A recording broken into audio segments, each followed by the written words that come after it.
Hello, welcome to another edition of the Pace Report. I'm Brian Pace reporting live here at BB King's here in New York City.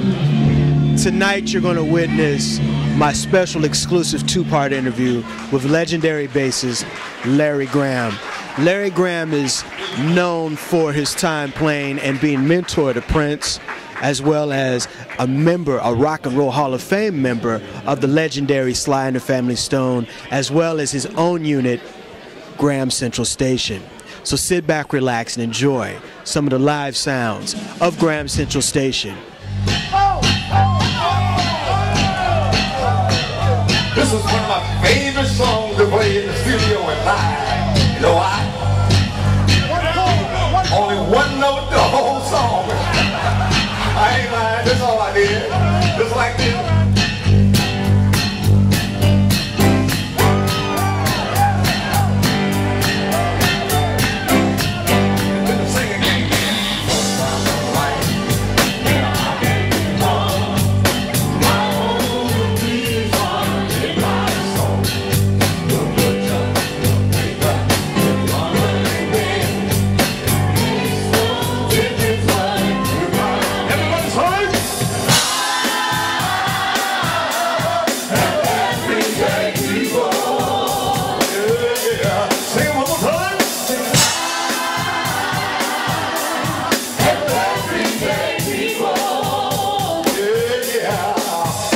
Let's talk about your career. You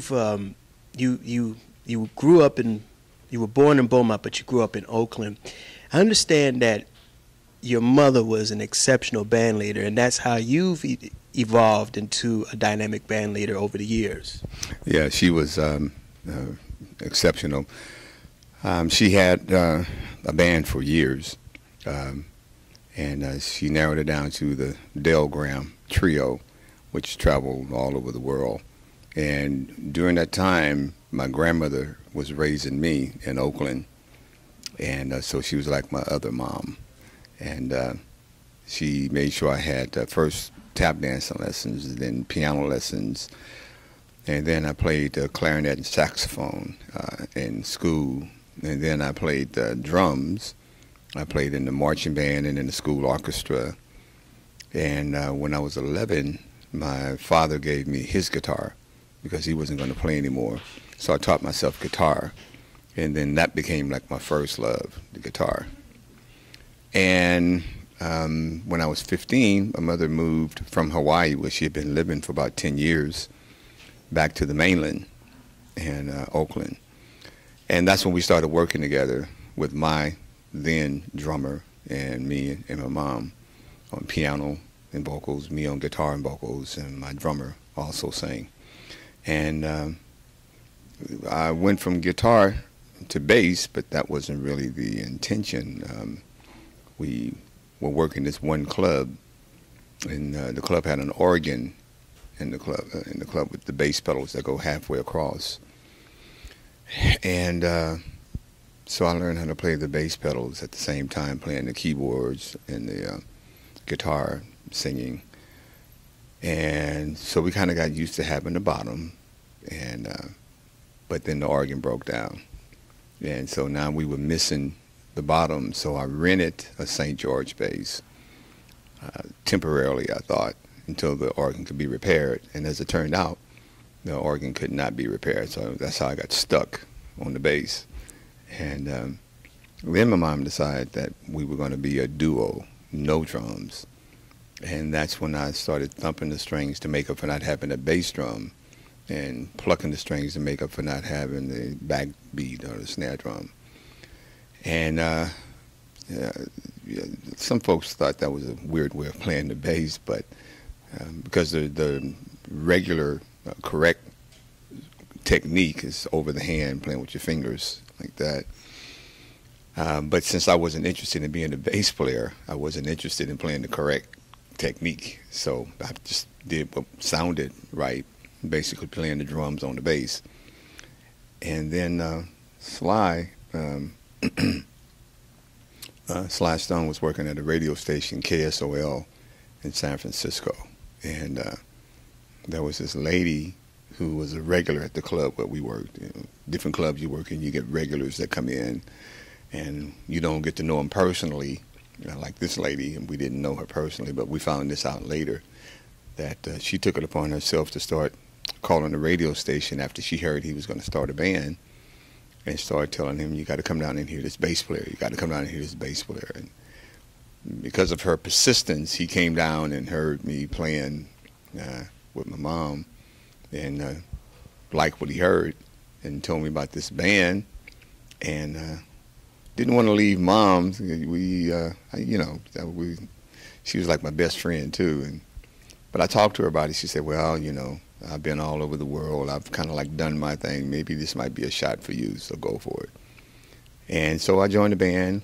We started rehearsing, and Sly named it Sly and the Family Stone. And after Dance to the Music, the rest was history. And that's how my Thumpin and Pluckin got popular, through Sly and the Family Stone.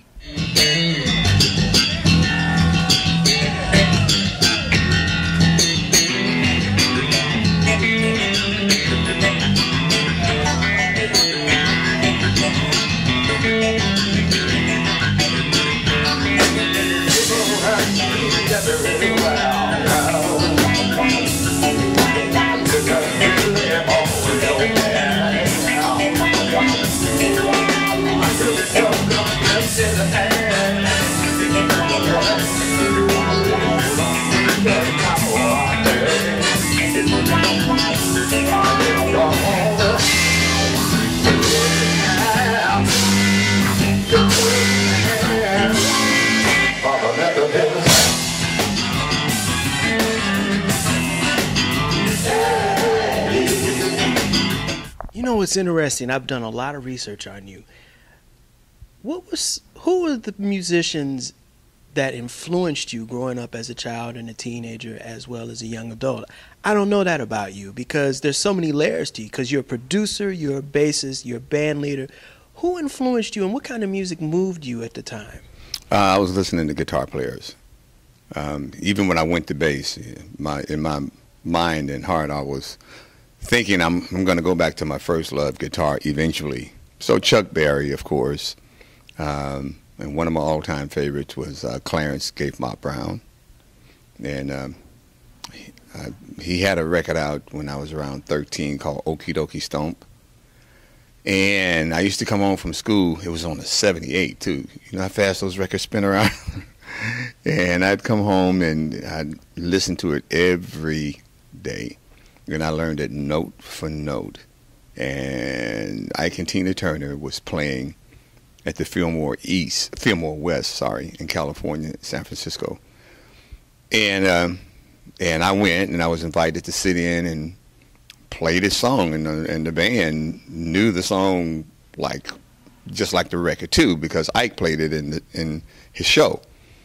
So I hit that, and that was my first first experience playing on the big venue. And after that, I was hooked. It's like, well, I like this. So that was like my first big experience. So those were my biggest influence on guitar.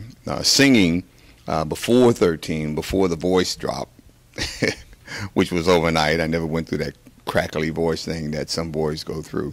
It just went from high to low.